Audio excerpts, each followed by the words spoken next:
After New Year's, my wife had her assistant Marcus Smith throw the company party. At the event, Marcus handed out bonuses to everyone except me. I was about to go up there and ask what the hell was going on when he called me out in front of everybody. "Quinn Foster, you haven't done jack for this company. How do you still have the balls to stand here begging?" I smiled at him, ripped off my employee badge, and stomped on it. As I headed for the door, Marcus yelled after me, "You can leave, but that company shirt stays here. Take it off right now." I stopped dead. Did this guy seriously not know I owned the damn company? Everyone was staring at me. I called her a few times before she finally picked up. Then I heard Vivian Caldwell's annoyed voice. "Quinn, what's your problem now? This meeting is huge for the company. Can't you wait till I get back?" I looked over at Marcus and said, "No." Next thing I know, Vivian's cursing me out over the phone. "Yes, I told Marcus to fire you. Happy now?" I waited a second before asking, "Why?" Vivian laughed the mean kind and said, "Why? I'm the chairman of Caldwell Group. Do I need a reason to fire someone? You've been sales manager for 3 years without selling a damn thing, and you're asking me why." By the end, even though I turned the volume way down, everyone in the room could hear her. "Quinn, listen up. Caldwell Group doesn't carry dead weight." Then she hung up on me. The room went silent. "You all heard that, right? Even Vivian called Quinn dead weight. Why keep him around?" Marcus stood up there looking smug. "I'd pack your stuff and go home if I were you." Then he smiled at me. "If you're gonna mooch off someone, at least be good at it. Don't you think, Mr. Foster?" I stared at him and let out a cold laugh. "So what you're saying is the company doesn't need me at all?" Marcus's face lit up. He thought I'd just walked into his trap. "Well, duh. During work, you're either on your phone or playing games. You don't know anything about the business. If you weren't married to Vivian, you'd have been gone ages ago. Keeping dead weight like you around is just wasting money." I held up my finger and shook it. "Nope. I think everything you said was right, except for one thing." Marcus looked surprised that I sounded so confident. "What don't you agree with? You don't seriously think Caldwell Group can survive without you, do you?" I smiled and nodded. "You're exactly right. If I leave, Caldwell Group goes down." Immediately. As soon as I said that, the quiet room exploded. "Oh my god, this guy's delusional. Caldwell is a publicly traded company, top 500 nationwide. How's it gonna collapse because of one little manager?" Right.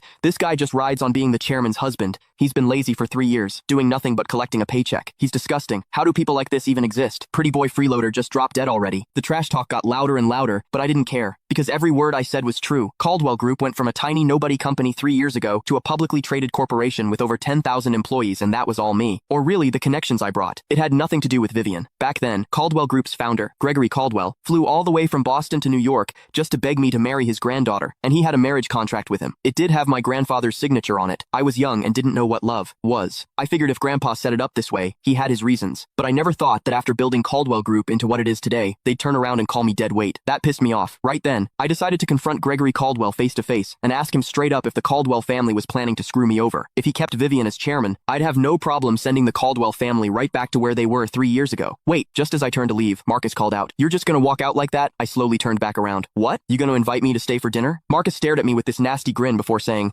"Before you go, you need to leave company property behind." I narrowed my eyes at him. "I already gave you my badge. What else is there?" Marcus laughed, then raised the mic. "Take off that company uniform you're wearing. Click the link in my bio to get the full story for free."